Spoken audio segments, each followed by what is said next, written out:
How's it going, guys? This evening, kind of somewhat taking the evening off working on stuff. I'm gonna just sharpen some blades real quick and change out a discharge chute. So it shouldn't take very long, depending on how hard the blades are on there. Yeah, we have been going through equipment like crazy getting them out. So I mean, we've filled up this board here multiple times. I mean, we have a stack of invoices that are done. I won't show you the names or anything, but I mean, we got a decent stack here. So, been going through them like crazy.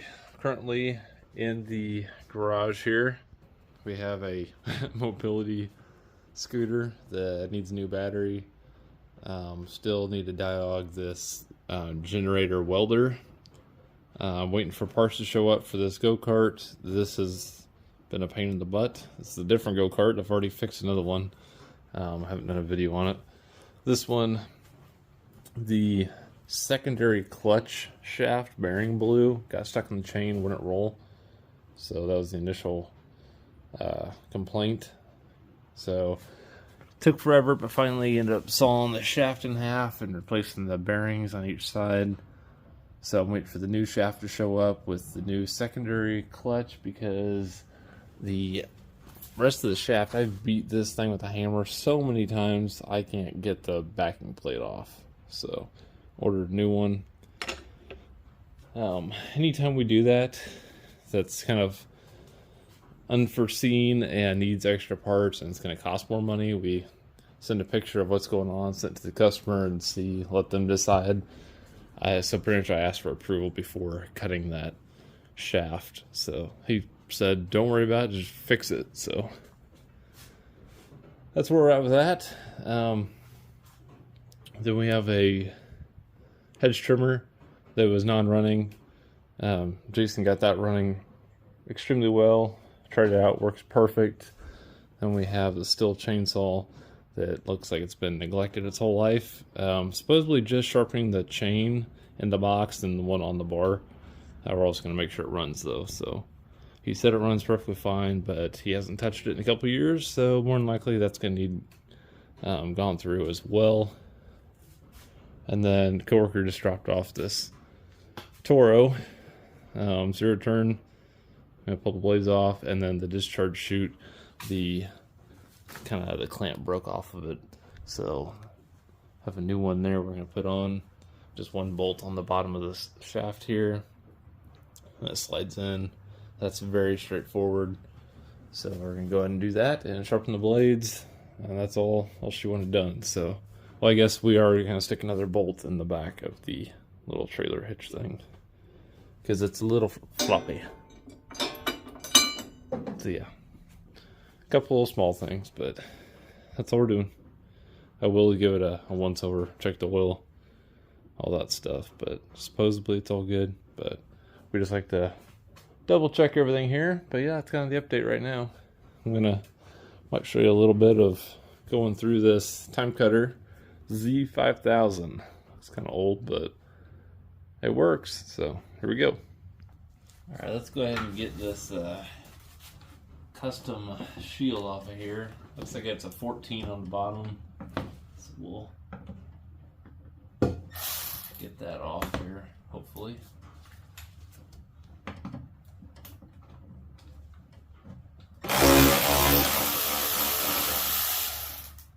It's easy as that. Now it should spin up and slide out and get rid of that old broken one.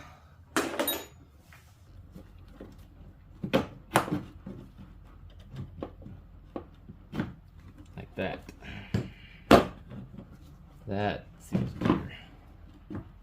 Oh yeah, there we go. Slide that back so our pressure's even. Stick our nut in there, should be good to go. My knee's getting all wet in the water. Oh well.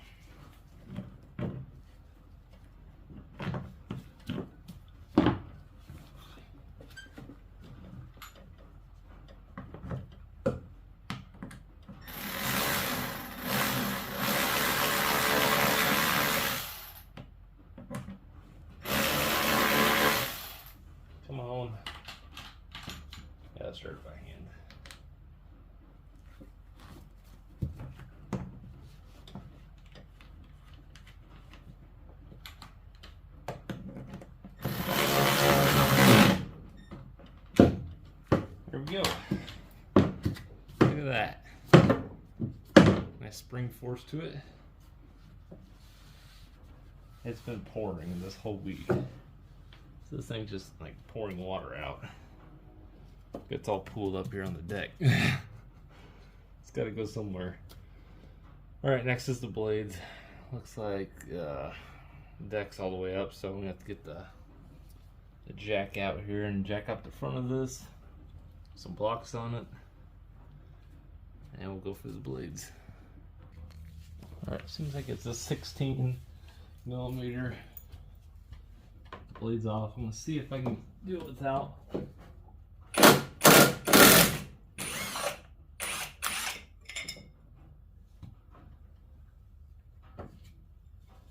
The blades really just hanging, just chilling. Uh-oh. There we go. Overall condition's not bad. Need to be cleaned up a little bit, but I mean, they're not too bad at all, actually. That's what you're looking at. You don't want these things to be able to cut paper. You just want to clean up this edge here. See how there's some rock divots there? Just want to clean all that up. We'll get it balanced. So I'll do this one, it's the same for all three, and go from there. I'll use the scraper and get some of this goo off, because this will throw off the balancing. It's all slimy. Alright, what I like to use to clean these up is a plastic scraper. Pretty sure this looks like a normal razor blade, but it's plastic.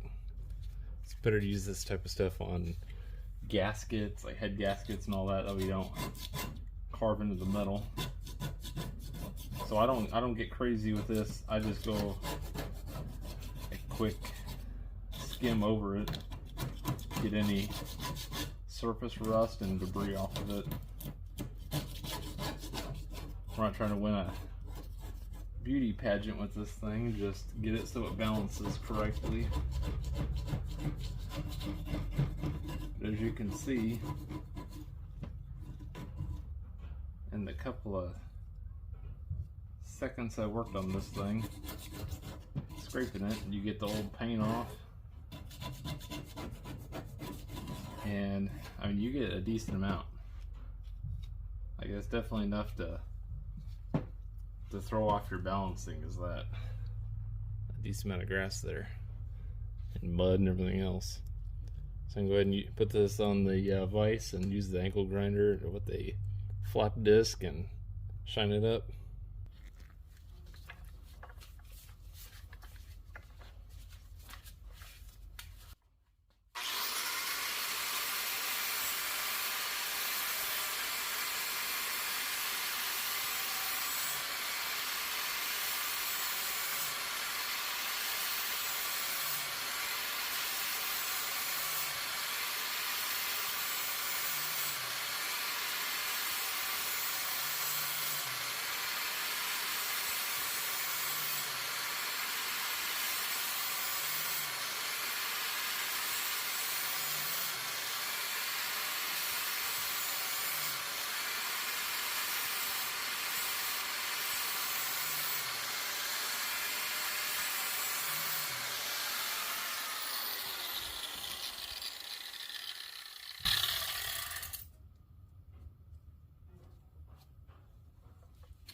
Alright, do the other side and we'll balance it. Alright, and since we cleaned up both of our edges on the blade, this is our balancer here. We're just going to stick the cone in the hole here. And then these are neodymium magnets. They stick to it pretty securely. And the fact you want to start at level, how it's falling this way, that means you want to take some more off. This side's heavy, so you want to clean this up just a few more times and get it so it stays perfectly level. And then this part here is how you can check if it's out of balance. where you can unspin this and stick it out and kind of gauge where it's hitting at for each size of blade you have. First of all, we want to get it balanced though, so I'm going to take this back and we're going to shave a little bit more off on this side.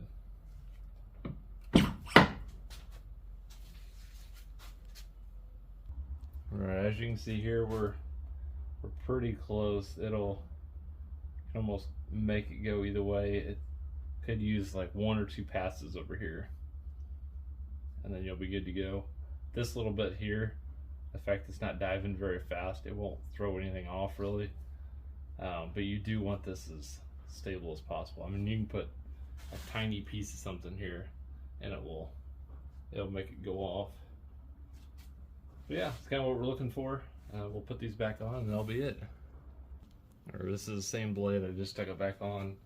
It did end up leveling out. All I did is 2 passes, just quick, just straight across. That was enough to completely level it. So yeah, it's pretty much your goal. Ideally, it's better to have the angle grinder, all that stuff right here. I have my battery operated one. You could honestly probably just do it on here and just run it right here and then let go of it, see where it's at. Do it that way, but this works for how our setup's laid out right now, so that's what we're going with. But yeah, I highly recommend one of these. It's very, very nice. I used to do the whole nail in the side of the workbench, and then people would snag it, so you'd have to take it out every time, so you just find a new spot and put a hole in the workbench. That's pretty much what all these little holes are. Just find a spot, drive a nail into it, and that was your balancing. But that definitely helps. So I'm gonna do the other 2, and then we'll tighten up that receiver hitch. All right, pretty much all done. Found a bolt for that. I wasn't gonna drill a hole in this, but at work we have some bungee cords and stuff. I'll see what she wants to do. That we're on the same page. I may can be something simple, so personally I wouldn't even put a hole in it. I'd just hook it to the bottom side of the deck there and loop it around it and call it good. But for now it's done, so yeah, pretty easy tune-up repair, whatever you want to call it. So thanks for watching. See you guys next video.